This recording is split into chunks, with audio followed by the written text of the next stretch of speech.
Hey mom, how's it going? Oh, I am doing great, Lindsay. How are you doing? I'm doing good. It's a beautiful Friday out here. I saw a statistic. This has nothing to do with insurance, but I saw a statistic the other day that in Charleston, South Carolina, which is where I live, it has rained every single weekend since January. That's not really a statistic. It's kind of just a fact because it literally has. It's been crappy outside. So it's sunny right now. It's going to be sunny tomorrow. So it's already a good start to the weekend. I believe that statistic because here's the deal. I travel and I get home on a Friday, and I'm not kidding you. Every Saturday it rains. Sunday starts to get better, and then I leave on a Tuesday. I'm like, oh my goodness, this is not okay. So Every I am weekend. planning to do happy hour on the beach this afternoon and all day on the beach Saturday, which is not Mhm. bad. So I am in a very good place. So, yes, today is a very, very good day, but it's really a good day because we've got a pretty cool guest on our podcast today. Today, we have someone who has experience selling agencies, buying agencies, and advising people on how to do both of those things. Today, it is my pleasure to welcome Max Olson of Legacy Advisors. Max, so glad to have you on the podcast. Thank you very much for having me. And Lindsay, good job on taking a sad fact and turning it into a happy fact. Thank So you. that's good Thank stuff. you. That's like the Listen, that's skill what of a we do marketing here, person, Max. right? That is what we do here. It's always find the upside of That's right. everything, right? Yeah, Yeah. exactly. Yeah. Yeah. So, Max, I had got to know you through a mutual friend over the last couple of months, and I know you've done a ton of stuff in the industry. Before we talk about what all of our listeners want to hear about, which is buying and selling agencies and your experience, can you tell us just why insurance in general? Like what brought you to insurance and a little bit about your career so far in the insurance industry? Sure. Yeah. So I feel like half people go through and then just find themselves there, and the other half are like born into it in some capacity. I'm the latter half. So I've got over 20 family members that have worked in the insurance industry. I've got one. My dad basically owned an insurance agency for over 40 years. Two uncles that owned insurance agencies. Tons of family members that have been the corporate side. That's what basically brought me to insurance. And it was something, looked at a bunch of options post college, but insurance was the place for me. Did you ever think you were going to do something other than insurance? Or was it just like a foregone conclusion? This is what the Olson family does. I looked at other opportunities post college, and there were some good opportunities, but like insurance is a great place. I don't Hmm. think it gets enough credit as it should be. Hmm. And it was a pretty easy choice. Working with my dad was like an absolute pleasure as well. I got to tell you, if I had the opportunity to work with my dad, I would have jumped at it. So hats off to you for figuring out what we all eventually figure out. But it takes a couple of us, a couple steps along the way to figure that bad boy out, right? Hopefully, that's not talking about Lindsay right now. No. I don't know. She chose to do this with me. So I'm assuming it was I a good did. choice, right? I love it. I Yeah. did. So let's talk about some of the experience that you have because the average agency owner gets to sell their insurance agency one time. They really don't have a lot of experience, and honestly the average agency may not buy that many agencies along their career. There are some that absolutely do. You've got a unique perspective of both. So can you give us what that was Yeah, and what's absolutely. brought you to today? Yeah, absolutely. So, I guess just quick backstory. So, on my end, started working for my dad's insurance agency fresh out of college. Originally, the goal was he'd work for about 8 years and then I'd take over his agency. And 5 years into it, we're at lunch and he's like, like 8 years, I'm going to retire. Wait a second, that math doesn't match up. So that's when I decided I needed to go through and do something different. And I started my own agency. That was back in 2000. I purchased three really small books of business. I started as a nationwide exclusive, a captive agent with about 200 in revenue or so. And then over the next 4 years, really focused on organic growth, got up to about 600 in revenue. And then after that, I planted a lot of seeds to go through and then potentially do acquisitions. and I did 10 acquisitions in the next 4 years. So it was a complete change of my business, went from 3 employees to 30 practically overnight, and learned a lot of lessons in those 4 years for sure.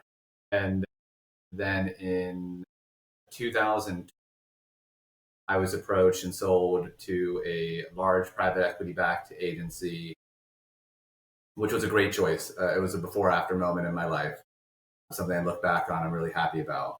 And I worked with them for the next year and a half. And while I was doing that, a lot of agents came through and they had questions about selling agencies. So myself and a friend of mine went through and then facilitated about $200 million in transactions, just kind of part time. And we really learned a lot of lessons on what wasn't being focused on. And a lot of that was the day two culture, like what happens after the sale occurs to make it so like everybody's happy, right? Because if a seller is not happy at the day two culture, then the buyer's probably not going to be happy with the seller either. So that's one of the things that created Legacy Advisors in the first place, is the desire to go through and change that experience for agents. So I love what you just said, the day two culture, and we're going to get to that. But I would be crazy if I didn't talk to you about what you looked for in an acquisition and the lessons that you learned during that process. Because I think a lot of people, they get one acquisition under their belt and they're like, oh boy, now that I've been through this, now I know what I'm doing, or I have an idea. You went through, I'm sorry, did you say 10? Was that right? 10 in 4 years, 13 altogether. 13 altogether. So you had the first 3, which were much smaller, I'm assuming. Tell me what lessons you would, or, things that you learned that the average person might not know that you would share from that experience. Yeah, fair. So I think first thing is ask a lot of questions, like way more than you think you should go through and ask. And I think if I was somebody looking to start doing what I did previously, I would be going to other agency owners that I know that have gone through and then done acquisitions and then pick their brain on like the lessons that they've gone through and then learned. Because if you've done enough deals, you've gone through and then had some really costly lessons and some like, oh, that barely was okay, but I really should have asked these other questions and maybe had some adjustments. And a lot of it basically is, what's their staff like? Are they going to go through and then stay on? Or are they not going to go through and then stay on? Do you feel comfortable with their client base? Particularly like if they have different languages that are spoken, do you know about that in advance? Because if you don't speak that language, you're probably not going to keep those clients. Right. There's just a lot of questions basically. And if you ask people that are in your area that know your market best, a lot of times, especially if they've been around for a long period, they want to tell you that stuff. Like this is part of their journey and they want to share it. And I think you can learn tons of stuff. I find it very interesting, and something that most people think of as a financial transaction. The questions you highlighted had nothing to do with numbers. The questions were about people, were about culture, were about fit. Like those are the things I think we forget to ask, right? We actually take it for granted that everyone's like us, and that's not the case. So if you had to say the one question that you think people miss, or 1 or 2 questions that people miss, what might that be? 1 or 2 questions that they would go through and then miss. This is for potential acquisitions. Yeah. I'd really drill down into the people, really have a really good understanding about what they're like, what they don't like, things that will basically make it so like they'll only stay on with you for a month rather than for years. Because at the end of the day, like you can look at spreadsheets on financials, but it's a people business. So if you don't understand like the employees first, if you're keeping employees, or like the clients and what they're like, it's not going to work. So I think first going through and then figuring out the people, making sure they'd be a fit, because you may not want to work with them. If that's the case, the deal probably doesn't make sense. So I think I'd say people first. It's so funny.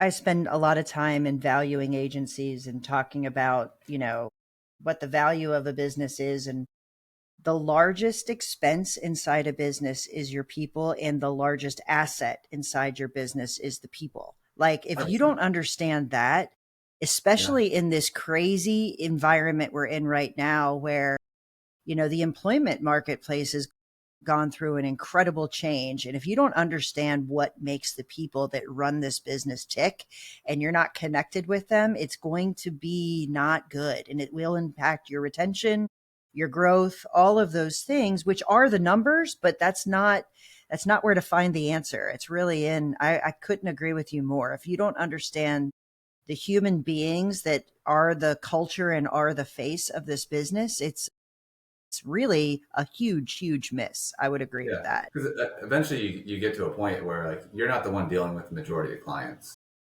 And if you got great people underneath you that are working in the same mission, you're going to do fantastic things. But if it's not that case, it's not going to be a fantastic journey. I'm just curious, if someone who's done 13 acquisitions, how many did you walk away from? Uh, Ballpark it for me. 20, 25. I mean, I've gotten That's up the, to the day of closing, and then found out the person I've been talking to didn't actually own the agency.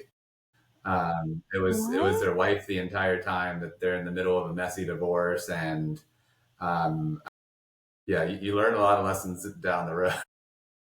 Wow. yeah. So, I mean, that's super important. I think for anyone listening to this, it's not like you bought every agency that came across your desk. You've got to really find what the best fit is. And it's an emotional journey, right? It is. Everybody falls in love with the idea that I'm going to grow by acquisition, but walking away from 20 is a big deal, Yeah. right? Well, I think also you have to go through and think of, if you go the path of I want to do a lot of acquisitions, where are you going to get them from? And that's not like a thing you just turn on the switch and then you have 50 people that say, "Oh, I've been looking to go through and then sell. Thanks for letting me know." You've got to go through and then build referral sources. You have to have the carrier reps know that you're out. You have to go through and then have a really great reputation in your area. You have to let all of the agencies in your area know that you are a buyer and that you have favorable terms. And you set that up, and it's more like farming than it is hunting. So you go through and then Yeah. set up for years, and then eventually the things start coming through. But it's not quick. So buying and selling agencies is sometimes really emotional, as kind of my mom just talked about. From like a buyer's perspective, if a seller is really emotional, or even helping other clients through that, how do you handle that? Because sometimes that's people's livelihood, and they lose their identity a little bit when they are going through that process. So talk to me a little bit. Yeah. So kudos to you for knowing that. So I think, yeah, to your point, basically, people have been going through and doing this sometimes their entire working careers, Yeah. right? Like there are hundreds or thousands of people in their community that know them as the insurance guy or the insurance girl, Hmm. and like that's just part of their identity. I think a lot of it is going through and then talking about like what do they actually want and knowing that up front. So that's not something you're finding out later down the road. A lot of times people, they love being an insurance agent, but they hate dealing with the stuff that's being an insurance agency owner. So if they can get rid of some of the back end stuff, the things that to them are just annoyances and really don't actually even move the needle much from a profitability standpoint or growth standpoint, they end up being pretty happy. Hmm. So like if you know exactly what they're looking for up front, it's a lot easier to go through and then tailor a solution that fits what they're looking for. Yeah. When you say find out what they want, what do you mean by that? Yeah, so like some agents want to go through and they're like, I am over insurance. I've done it for 42 years and this is the last day I'm going to do it when I sign this paper. And they're walking out and they're just, riding off to the sunset. There's others that just don't want to deal with the annoyances on the background. But like if they could be an insurance agent and just have like, a pretty cush lifestyle and not have to deal with the back end stuff, they're really happy. And also, it ends up, especially if they're going through and then looking at exiting the insurance agency world and they've got like a reasonable sum for like their sales price. Some of it's just talking about things that have nothing to do with insurance. It's like, well, what do you think you're going to do later on? Yeah. So like one of the books that was recommended to me is How to Retire Happy, Wild, and Free. It was a awesome book that went through and then took me from being really, really nervous about what life post transaction was going to be like, especially if I actually exited the insurance agency world, and then what life could be like afterwards. It's I'm 40. When I sold it, I was 37. So it's probably a little bit better of a fit if you're 60, but I still got a ton out of it when I Yeah. read it. I'll make sure to link that in the show notes so people can find it. Yeah, absolutely. It's one of the few retirement books that actually focuses not on financials, but it focuses Uh-huh. on the emotional aspect and things that make it so you'll be happy when you're 84, even if you're not working. That's So it's awesome. it's a great book. I Yeah. really enjoyed it. But Max, it's interesting. So people and what's most important to them is what you look for when you are acquiring, but it's also what's most important to someone as they're selling Yeah. really has a huge factor. And I think a lot of agency owners don't pause to say, what do I want to do? Their whole life has been their customers, their business, their community, their reputation in that world, and separating themselves and actually, what do I do the next day? So let's talk about day two, because day two for seller, for buyer, for everyone has to be a win-win. And if it Yeah. isn't, you've alluded to it, it's really not successful. And I love, I guess before you answer that, for anyone listening, this is kind of like technology that comes to insurance and it's being done by someone who doesn't understand the industry. Max, the fact that you've been through it a couple of times, it's so impactful that you can use your own experience to actually know what these people are going through and help advise them. I mean, that's invaluable because Absolutely. you've been on both sides of that. So tell me, walk me through that day two, and how do you help prepare someone for post close? What does that look like? Sure. So post close can look a lot of different ways. It really, again, it's more off of like, what are you looking for? And is there a buyer that goes through and then matches that need? So again, some are just, I want to sell my book of business. I'm exiting on day two, and that is it. And if everyone knows it up front, there are lots of buyers that are out there that would love that scenario. Others, basically, they're looking more for a business than a book of business. They're looking for leaders. They're looking for people that'll stay on for at least a few years and maybe even like years and decades down the road. So the day two culture can look completely different. If I went back and like looked like 10 years ago, right? There were like the large buyers that basically were just, you sell, you go into their system, you stay there as long as you want to, but it's their system. Like you're not touching their system. They know the right way to do stuff. They've been doing it for 100 years or 300 years, whatever it is. And the way that you did stuff is just not going to fly there. Mhm. Today, it's a different environment. So if you're looking for like a buyer that will give you some resources, but will leave you primarily like alone, have you being much more autonomous, it exists. If you're looking for a group that would basically take a bunch of the back office stuff off of your plate and maybe even some of the HR and people management, and you just go back to being an insurance agent or a manager, depending on the scenario, those exist too. So it's like first, like go through and then find the right partner for you. Because if you find the wrong partner, it's going to be really difficult to make the right scenario happen. And day two, like if you ask the right questions and there's not as many assumptions that generally happen without asking the right questions, it should be a favorable thing. The problem is you only get to do this once. So knowing what those right questions are and knowing how to evaluate your options, if you only get one shot at it, it can be pretty tough. I think that's why having someone like you stand beside a person to say, hey, listen, have you thought of this, or have you done that, or are you thinking about this, is incredibly valuable. You know, the saddest thing is when, I guess I'm thinking about this because I present on this topic. I actually present about what's most important to people as they're considering what's the next step for their agency. I And, love that. it's like a whole bunch of circles that say, is it the price? Is it the legacy? Is it the name on the door? Is it continuing to the next generation? Are you a multi-generation? And what are the things? Is it my customers? Is it my staff? Is it my whatever? And it's never what you think is most important. 9 times out of 10, in my experience, the money actually isn't the most important thing. In fact, it's like number 4 or 5 on the list.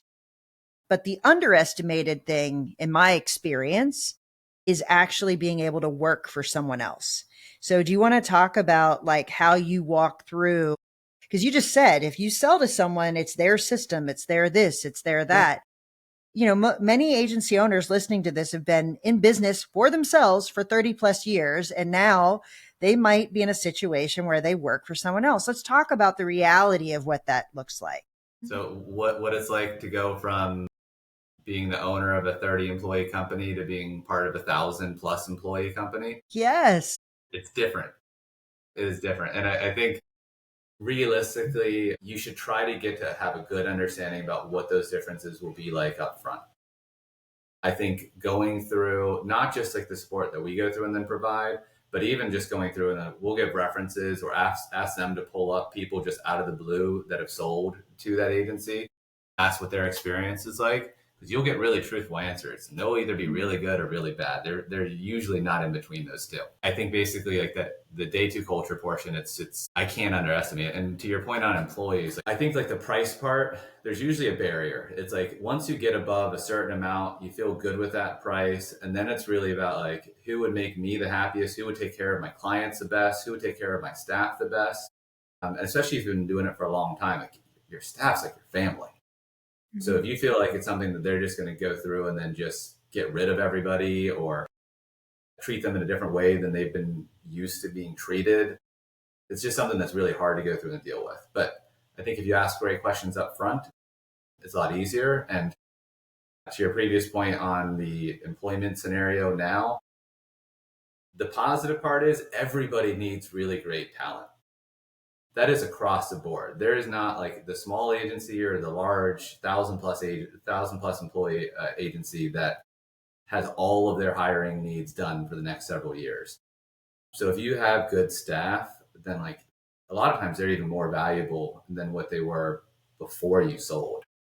So like one of the coolest things for me is like, so I ended up selling roughly 30 employees. We're basically 2 years, we're 3 years from the time that I sold. And I think there's 3 employees out of 30 that have left in those 3 years. Oh, wow.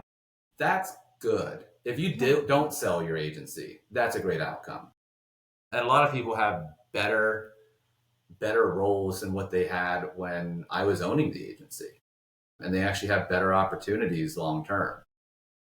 So like that's something for me, making sure that like my people were taken care of was incredibly important. And I know it's really important for a lot of other people as well.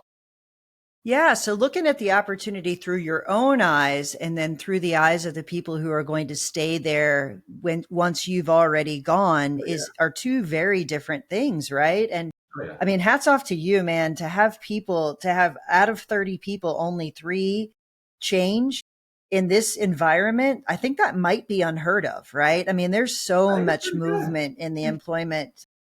You know what I'm saying? Like, it wasn't like it's just a normal time frame either. That's a pretty transient time frame. So let's talk let's drill into, rather than your experience in specifically, but you've seen a lot. You've actually bought, you've sold, you've helped people in this process now through legacy.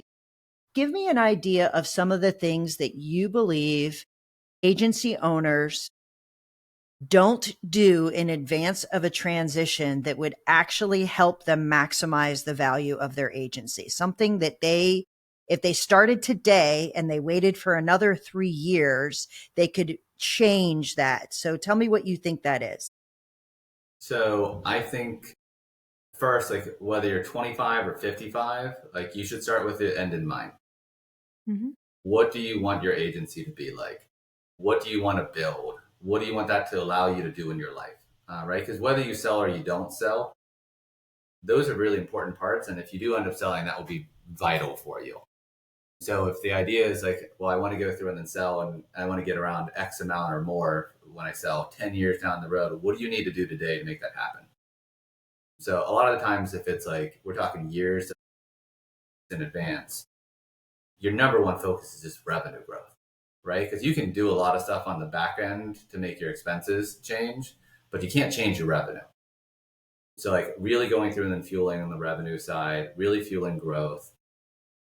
A lot of stuff on the back end as far as expenses, like unless you're doing things just like completely unnecessarily, those can be tweaked. I think if you have multiple locations, try to go through and then look to see if you can consolidate some of them. Because if you can go through and then do that, then that's going to drastically drop your expense. And oftentimes, especially now, like if you went like pre-pandemic and you had 5 locations in a general geography, it kind of made sense. It's not as many people that walk into offices anymore. So it's a lot easier to close offices with like a really small difference in client retention. And ultimately you end up giving like a more centralized approach to your staff, which means that you can actually go through and then give more focus to them individually because you're not running around to different offices, etc. And really focus more on processes. So like I think the other part there is basically the more you can dial into processes and get those in line, A, the more desirable you'll be to any buyer, and B, you're just going to be so much more efficient. Mm-hmm. So like you can actually go through and then grow at a better clip without increasing your expenses nearly as much. Well, some of the things you just said, the reality is you can do it in advance of selling, or the buyer will do it and they will reap the benefits of it because you didn't do it Right. prior to exiting. I mean, that's really the reality, right? Yeah. I mean, so getting the advice in advance just allows you to reap the benefits of having the healthiest version of your agency before transition. The last thing you want to do, I mean, I sold a house, 3 years ago, I guess. Anyway, it doesn't matter. I sold a house and I didn't actually upgrade the master bathroom until I was getting ready to sell my house. It was kind of annoying. Like I really would have rathered enjoyed that master bedroom for a little bit. And I liken it the same way to an agency. Like, you know what? You could reap the benefits of having a super healthy agency, and it will also be a much more valuable asset. Yeah. So do it early is the point. Like know those things that drive the value of your agency, and don't let the buyer do it. Let you do it. And then, you're in the best position. That's really how I think about it. Right. I 100% agree with that. And I think if you start with like end in mind, it's easier to go through and do because you know what you're striving towards. And I think also going through and then getting people outside of your agency, consultants to go through and then help you can make a dramatic difference. Because you can be great at 5 or 10 different things with an agency, but you're not going to be perfect at all of them. And there are experts, whether you're looking for like how to get better with your financials and then have a really good understanding of that. There's wonderful people like Carey that can go through and then help you. If you're looking for people that can really help you with regards to retention strategies, there's awesome groups that can help you that I use personally as well. Or even just like how to go through and then market so you can drive your top line revenue higher and quicker. Like all those things, those investments, like they make a big deal. And if you think about it early, even before you're ready to pull the trigger on it, it's easier to go through and budget and move forward with it. What about on the flip side? What are some things that future owners or people who are looking to buy should be thinking about in the years prior to them actually buying? So I think if anyone's considering buying an agency that's outside of the industry, they should work in the industry first. Yeah. That is such a big deal to go through and then buy an agency. And a lot of times people will go through and then meet an insurance agent that's on the golf course for 3 days a week. And it's like the easiest lifestyle in the world. But they don't know all the work that went into it in the first 25 years for them to get to that point. So I think like any person that's considering outside of the industry getting into it, they should work in an agency. And if it's for a quarter of the pay is what they would demand in the open market for whatever their profession is now, still do it. Because that difference, that's such a small investment in comparison to what you'd go through and pay for the business, in my opinion. Yeah. What about people inside an agency? So you worked in your father's agency first, correct? Yep. And I didn't catch it. Did you become an owner in his agency, or did you just start your own agency? Not. He was he was my 4th acquisition. So no I bought way. my dad's agency. Yeah. What was fun is it was November 2000, and basically within 3 weeks, my daughter was born. My dad started working with me, technically for me, and my mom started working for me as well. So there's just like loads of fun stuff happening all at the same time. And yeah, I don't know how I missed that in your story. Oh my goodness. But that's a pretty cool thing to have happen, right? yeah, absolutely. And how long did your dad and your mom stay with the agency once? Yeah, they stayed on until I sold. So basically about 3 years. My mom stayed on a little bit later, a little bit after that as well, just help with some of the transition. And it was Wow. great. That's fun. Anyone that knows like working with family, there's like pluses and minuses, but there are a lot more pluses and minuses. Yeah. Lindsay, do not Oh, weigh in on that. I'm just kidding. no. My dad actually called me the other day and he said, dude, you need to stop having mom work so late. And I was like, what are you talking about? And I don't actually work for my mom. I work at another company in the industry, but we do the podcast together. And I'm like, what are you talking about? I'm not having her work late. And he's like, no, I heard you on the phone with her at 11 p.m. at night talking about work stuff. And I was like, I had to clarify what night because there are nights that we like do get on the phone and Sure. talk about work stuff late, but it wasn't that night. I was like, no, that one wasn't me. I swear. Oh yeah. I mean, the amount of Thanksgiving dinners that are and lunches that involved insurance is mind blowing. So Mm-hmm. yeah, I'm with Yeah. you. It's crazy, right? So, Max, so tell me, obviously now you're taking all of this knowledge and you're helping agency owners benefit from the fact that you've been through this multiple times. Sure. Clearly, I don't think I've ever met anyone that actually bought their father's agency and their father and mother started working for them. I mean, that's a pretty cool and unique perspective. Sure. What do you, for the agency owners that are out there and they're approaching a time where they have to think about it, what advice would you give to them, and really what would you want to leave to have them thinking about as they're planning for the next evolution of their agency? Sure. So I'd say prepare to make it so you don't have regrets, right? Because like that's the last thing that anybody wants to go through and then do. You've gone through and then owned an agency for 5, 10, 20, 30, 40 years. You build a livelihood for your family around it. You've gone through and then created a name in the community. You've never sold an agency though, or a few people may have, but most people have not. So this is like one of the biggest moments from business perspective, like in their life. So like make sure you give the time so you do it right. Mm-hmm. I'm always proponent of going through and then having good people in your corner that can go through and give you advice, make sure that you don't get taken advantage of, etc. I think most people should use some M&A advisor or business broker to help them through that process. They are not created equal at all. The first business broker that I worked with, I had no idea, but they were actually a buy side rep, and they never disclosed that to me. I wasted dozens of hours, 3 months Yeah. of 3 months of my life basically, and ultimately I got an offer, which was a lot of money, but I would have been leaving millions of dollars on the table, and I would have hated day two, hated it, because the buyer just their interests weren't aligned with mine.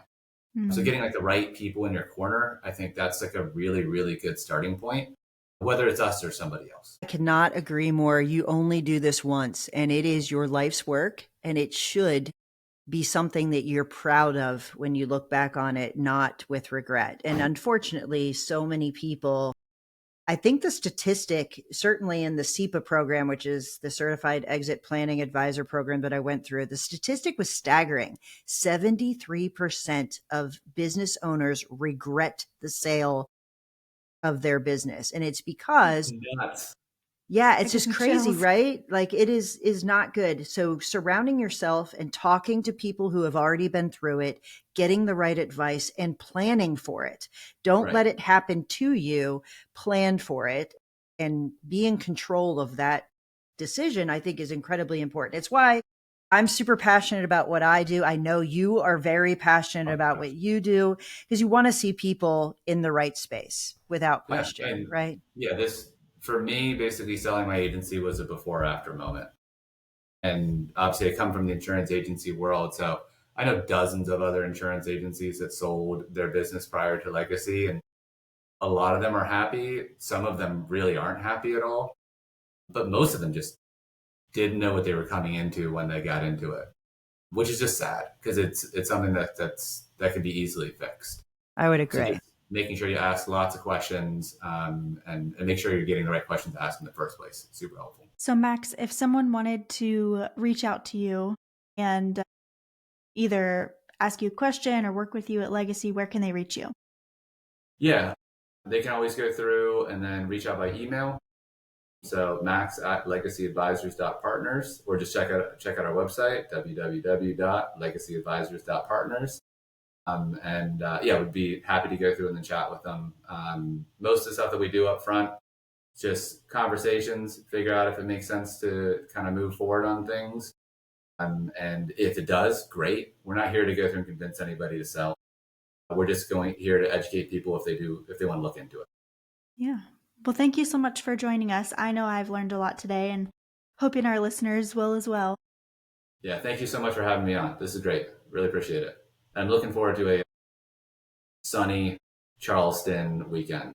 Fingers crossed. First one since January. First Nice. one. I All love right. it. Talk to you later. Bye. Thanks.